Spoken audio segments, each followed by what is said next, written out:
आदिदेव नमस्तुभ्यं प्रसीद मम Bhaskar Diwakar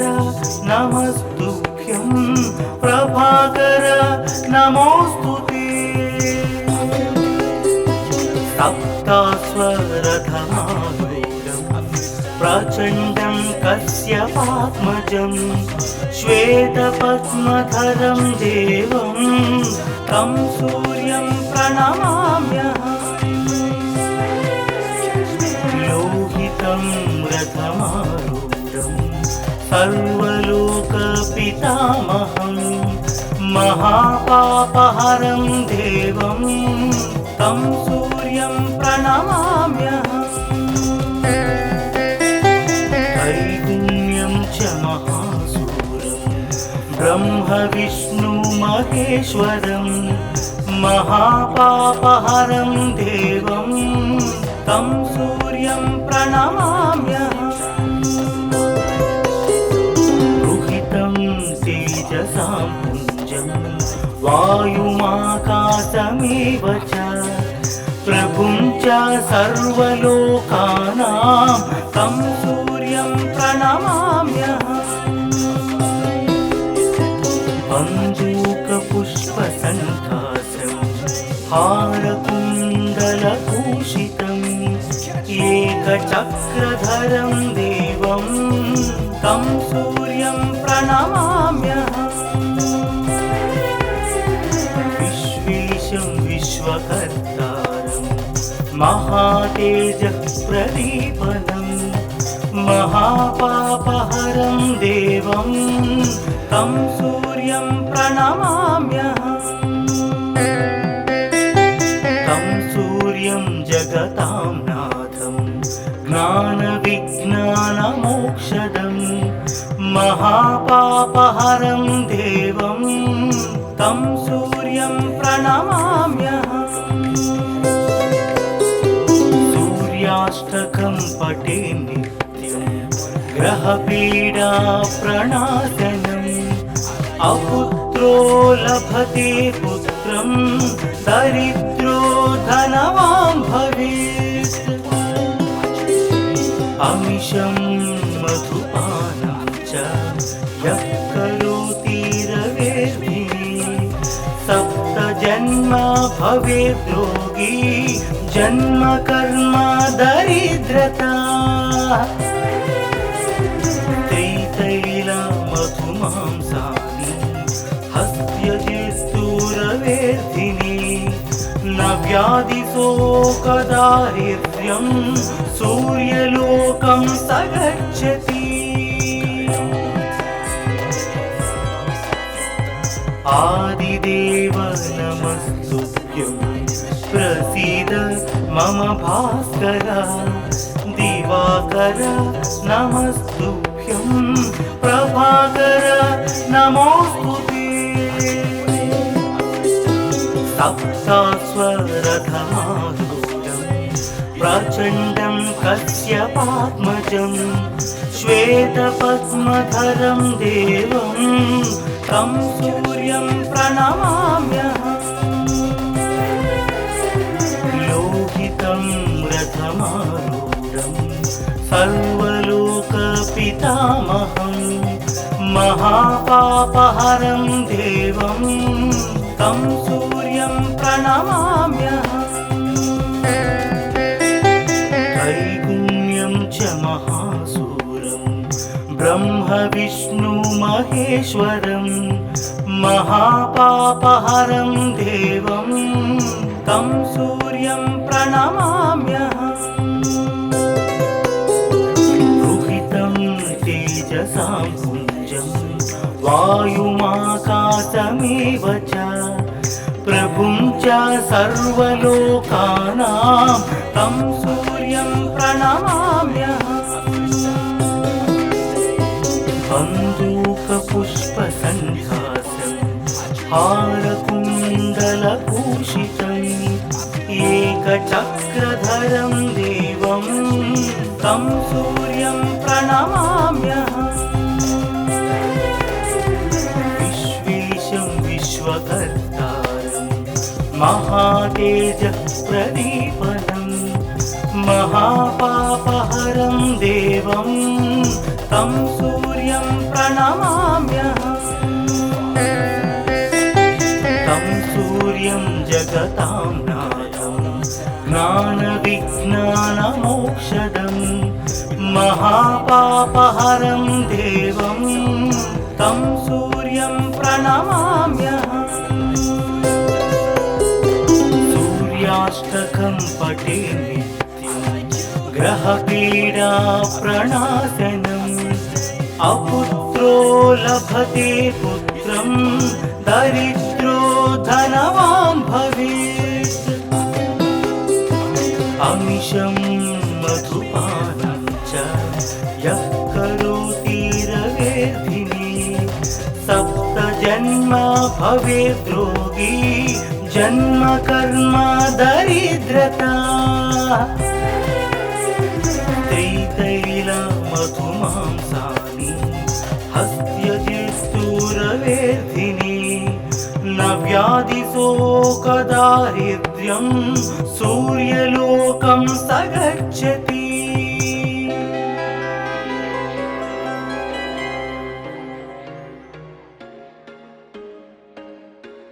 There was once a day that I would pray for you. I'd go and misbehave just so you know. आदिदेव नमस्तुभ्यं प्रसीद मम भास्कर दिवाकर नमस्तुभ्यं प्रभाकर नमोस्तुते सप्तास्वरथमारूढं प्रचण्डं कश्यपात्मजं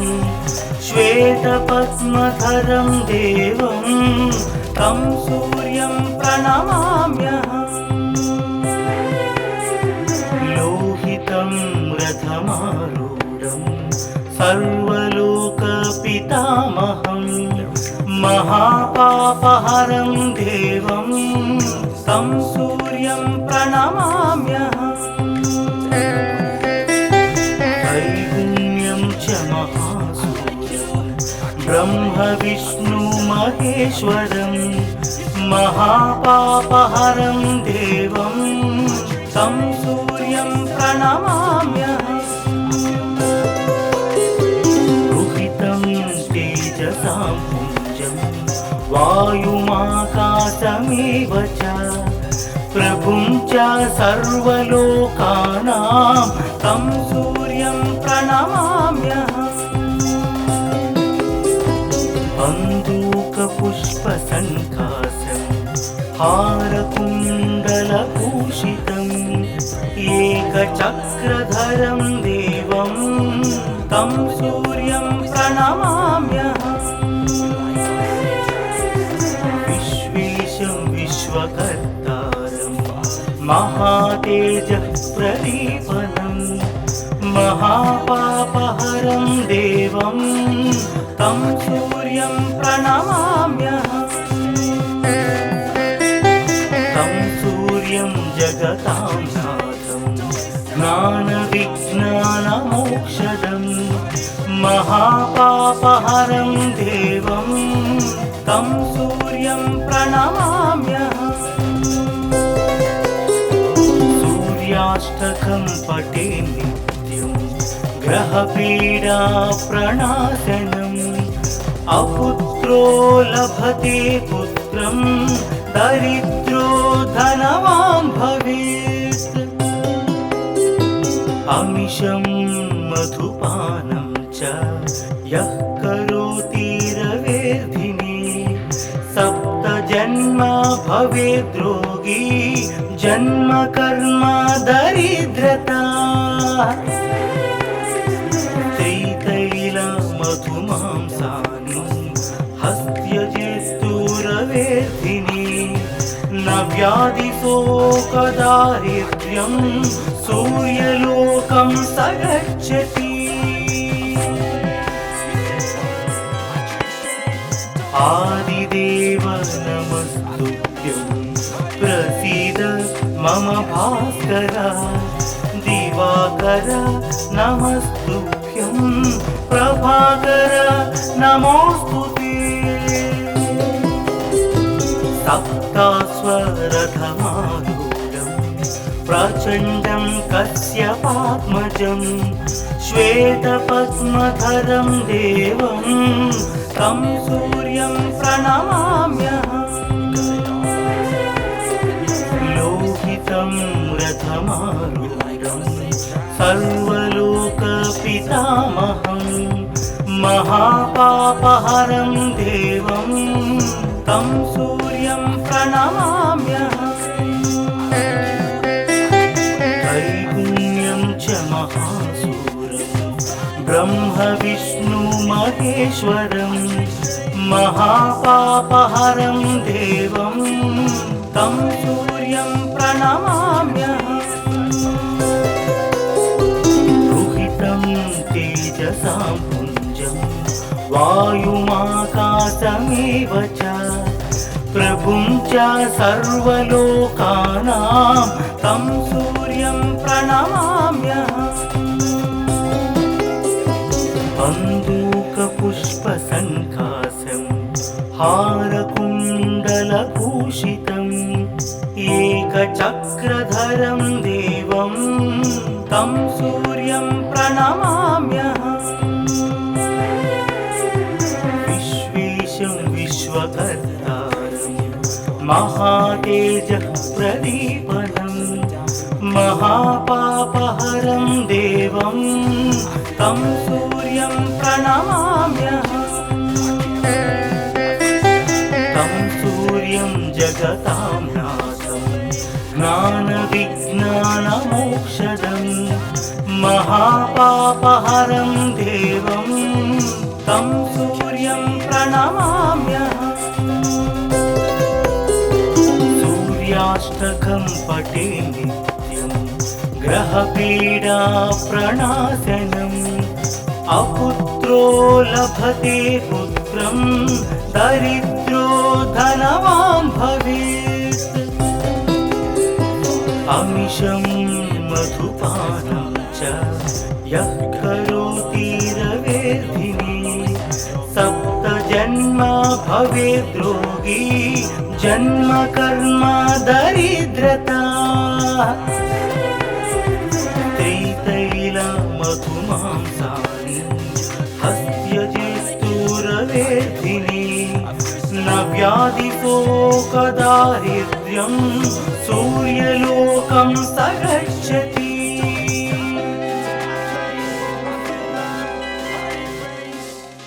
So catch me if I fall.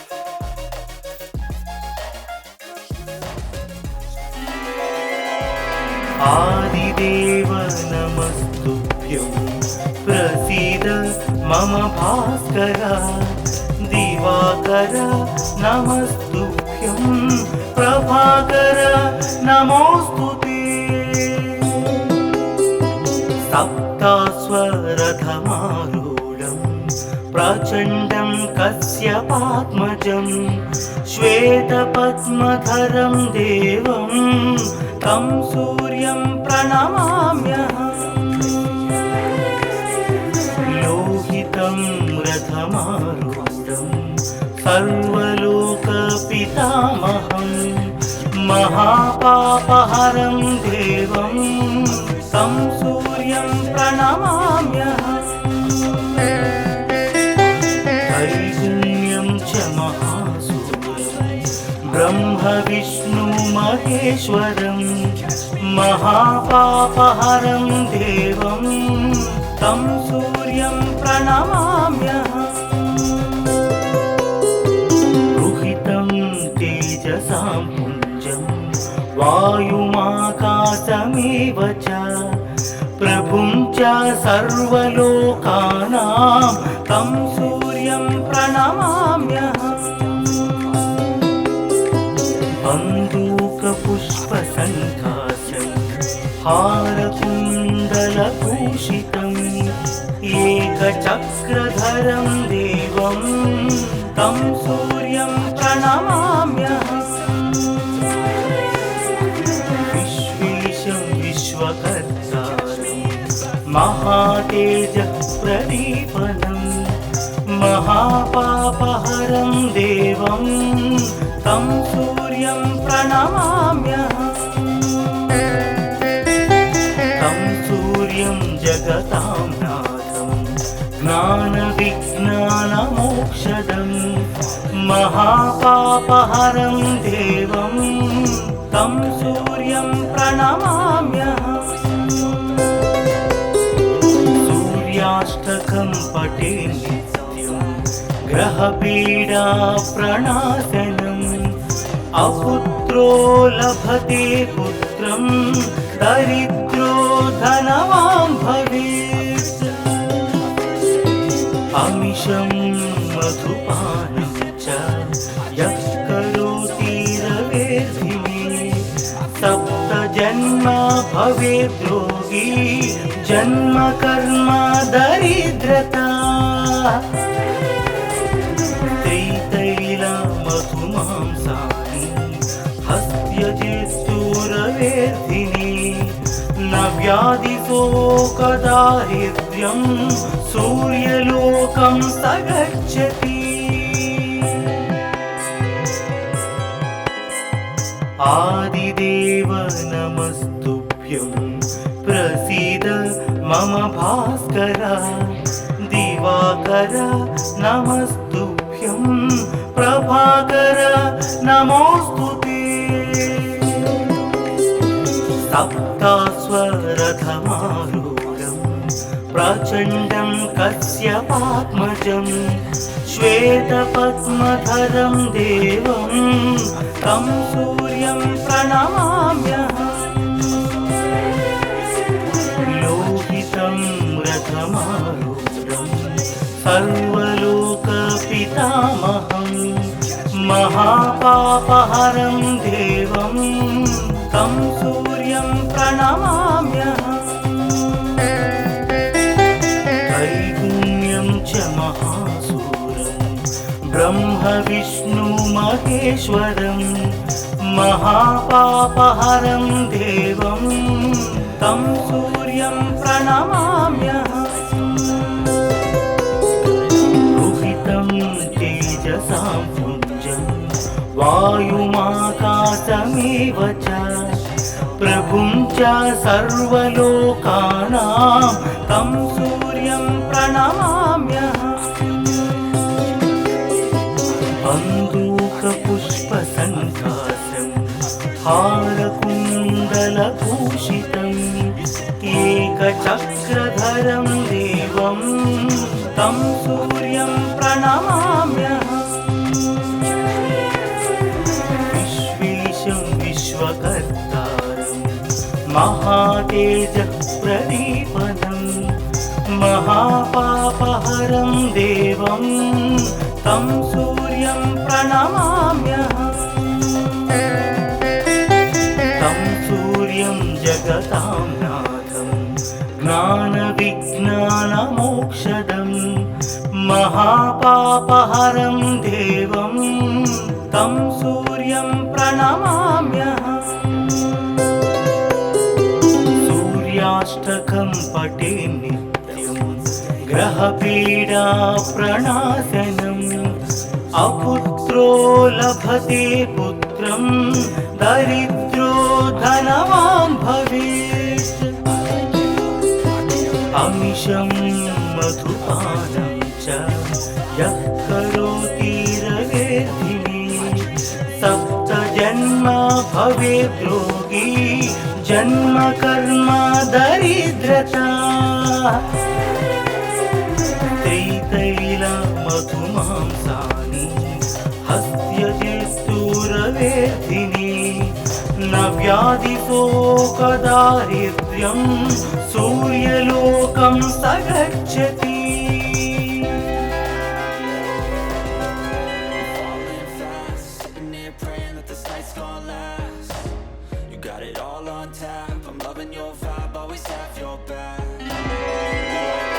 आदिदेव नमस्तुभ्यं प्रसीद मम भास्कर दिवाकर नमस्तुभ्यं प्रभाकर नमो सप्तास्वरथमारूढम् प्रचण्डं कश्यपात्मजं श्वेतपद्मधरं देवं तं सूर्यं प्रणमाम्यहम् लोहितं रथमारूढं सर्वलोकपितामहं महापापहरं देवं तं सूर्यं प्रणमाम्यहम् त्रैगुण्यं च महासूरं ब्रह्म विष्णु महेश्वरं महापापहरं देवं तं सूर्यं प्रणमाम्यहम् रुहितं तेजसां पुञ्जं वायुमाकाशमेव च प्रभुं च सर्वलोकानां तं सूर्यं प्रणमाम्यहम् बन्दूकपुष्पसङ्कासं हारकुण्डलभूषितम्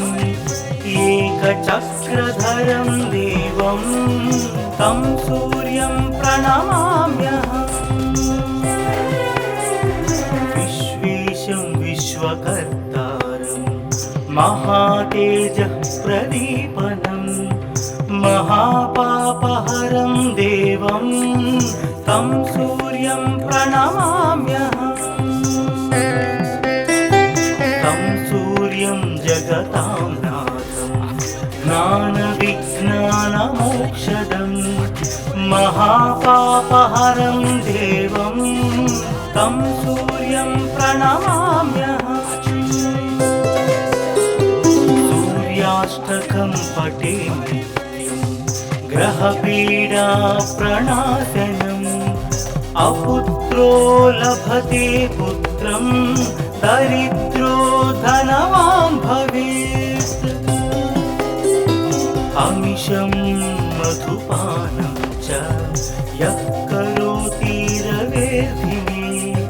सप्तजन्म भवेद् रोगी जन्म कर्म दरिद्रता त्रितैलमधुमांसानि हस्त्यजेस्तुरवेर्धिने न व्याधिशोकदारिद्र्यं सूर्यलोकं स गच्छति आदिदेव नमस्तुभ्यं प्रसीद मम भास्कर दिवाकर नमस्तुभ्यं प्रभाकर नमोस्तुते सप्तास्वरथमारूढं प्रचण्डं कश्यपात्मजं श्वेतपद्मधरं देवं तं सूर्यं प्रणमाम्यहम् लोहितं रथमारूढं सर्वलोकपितामहं महापापहरं देवं तं सूर्यं प्रणमाम्यहम् त्रैगुण्यं च महासूरं ब्रह्म विष्णु महेश्वरं महापापहरं देवं तं सूर्यं प्रणमाम्यहम् रुहितं तेजसां पुञ्जं वायुमाकाशमेव च प्रभुं च सर्वलोकानां तं सूर्यं प्रणमाम्यहम् बन्दूकपुष्पसङ्कासं हारकुण्डलभूषितम् एकचक्रधरं देवं तं सूर्यं प्रणमाम्यहम् विश्वेशं विश्वकर्तारं महातेजः प्रदीपनं महापापहरं देवं तं सूर्यं प्रणमाम्यहम् तं सूर्यं जगतां नाथं ज्ञानविज्ञानमोक्षदं प्रणमाम्यहमोक्षदं महापापहरं देवं तं सूर्यं प्रणमाम्यहम् सूर्याष्टकं पठे नित्यं ग्रहपीडा प्रणाशनम् अपुत्रो लभते पुत्रं दरिद्रो धनवान् भवेत् अमिषं मधुपानं च यः करोति रवेर्धिने सप्तजन्म भवेद्रोगी जन्म कर्म दरिद्रता त्रितैलमधुमांसानि हस्त्यजित्तुरवेर्धिने न व्याधिशोकदारिद्र्यं सूर्यलोकं स गच्छति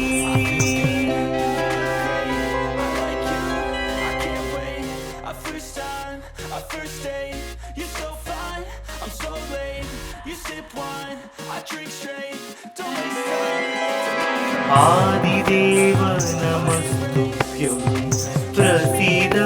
मम भास्कर दिवाकर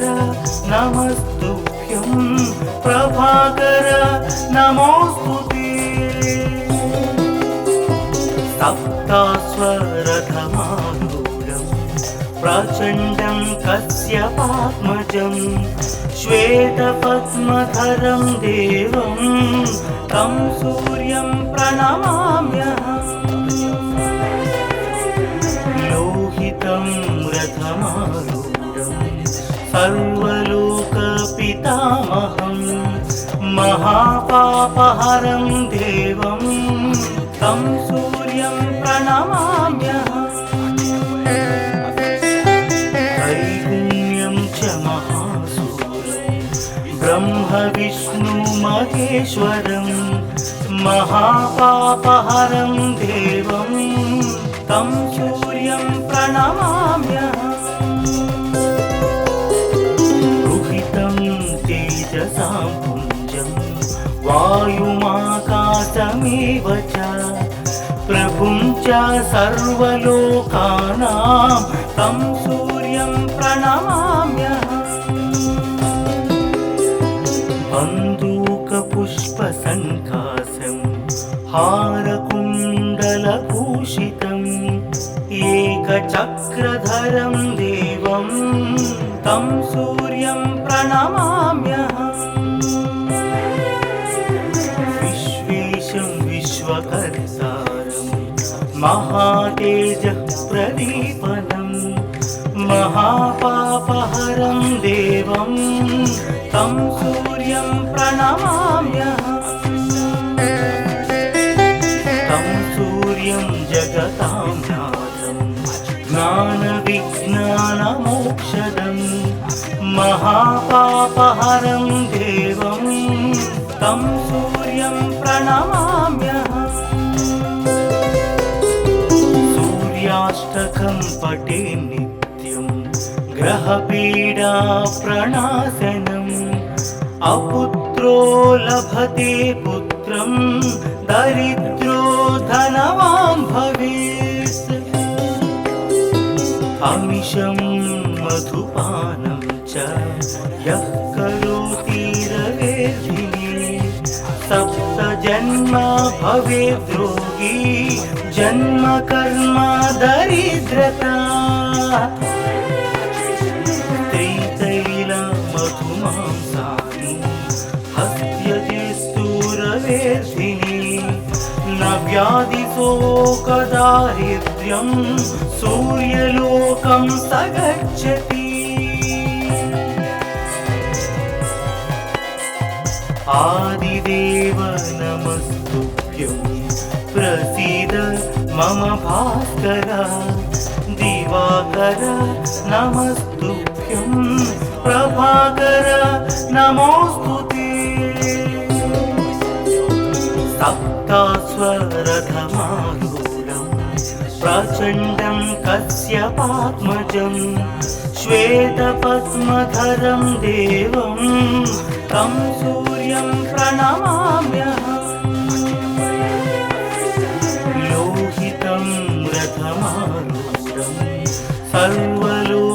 सर्वलोकपितामहं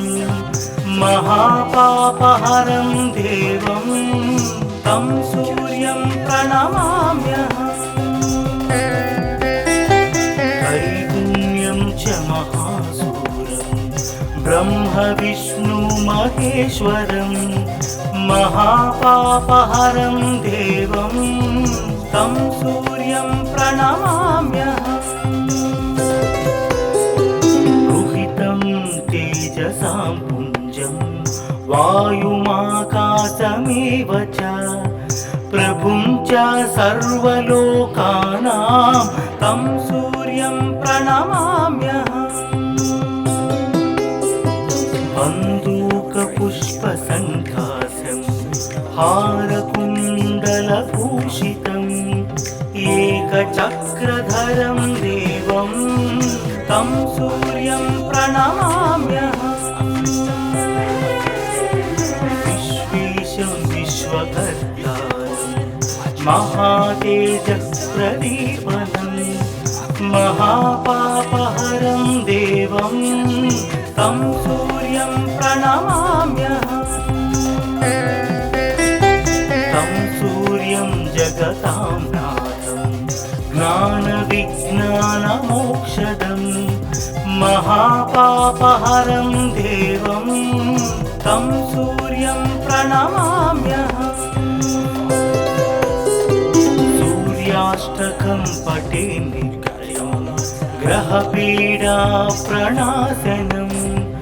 अपुत्रो लभते पुत्रं दरिद्रो धनवान् भवेत् अमिषं मधुपानं च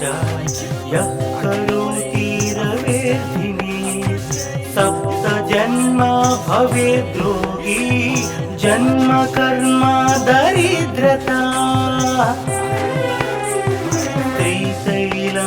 त्रिशैलमधुमांसानि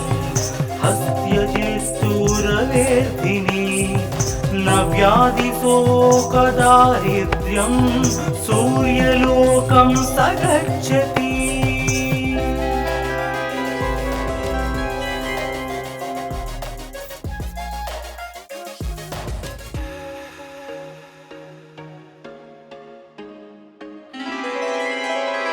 आदिदेव नमस्तुभ्यं प्रसीद मम भास्कर दिवाकर नमस्तुभ्यं प्रभाकर नमोस्तुते सप्तास्वरथमारूढं प्रचण्डं कश्यपात्मजं श्वेतपद्मधरं देवं तं सूर्यं प्रणमाम्यहम् लोहितं रथमारूढं सर्वलोकपितामहं महापापहरं देवं तं सूर्यं प्रणमाम्यहम् त्रैगुण्यं च महासूरं ब्रह्म विष्णु महेश्वरं महापापहरं देवं तं सूर्यं प्रणमाम्यहम् रुहितं तेजसां पुञ्जं वायुमाकाशमेव च प्रभुं च सर्वलोकानां तं सूर्यं प्रणमाम्यहम् बन्दूकपुष्पसङ्काशं हारकुण्डलभूषितम् एकचक्रधरं देवं तं सूर्यं प्रणमाम्यहम् विश्वेशं विश्वकर्तारं महातेजःप्रदीपनं महापापहरं देवं तं सूर्यं प्रणमाम्यहम् तं सूर्यं जगतां नाथं ज्ञानविज्ञानमोक्षदं महापापहरं देवं तं सूर्यं प्रणमाम्यहम् पठे नित्यं ग्रहपीडा प्रणाशनम् अपुत्रो लभते पुत्रं दरिद्रो धनवान् भवेत् अमिषं मधुपानं च यः करोति रवेर्धिने सप्त जन्म भवेत् रोगी जन्म कर्म दरिद्रता त्रितैल मधुमांसानि हस्त्यजेस्तुरवेर्धिने न व्याधिशोकदारिद्र्यं सूर्यलोकं स गच्छति आदिदेव नमस्तुभ्यं प्रसीद मम भास्कर दिवाकर नमस्तुभ्यं प्रभाकर नमोस्तुते सप्तास्वरथमारूढं प्रचण्डं कश्यपात्मजं श्वेतपद्मधरं देवं तं सूर्यं प्रणमाम्यहम् लोहितं रथमारूढं सर्वलोकपितामहं महापापहरं देवं तं सूर्यं प्रणमाम्यहम् त्रैगुण्यं च महासूर्यं ब्रह्म विष्णु महेश्वरं महापापहरं देवं तं सूर्यं प्रणमाम्यहम्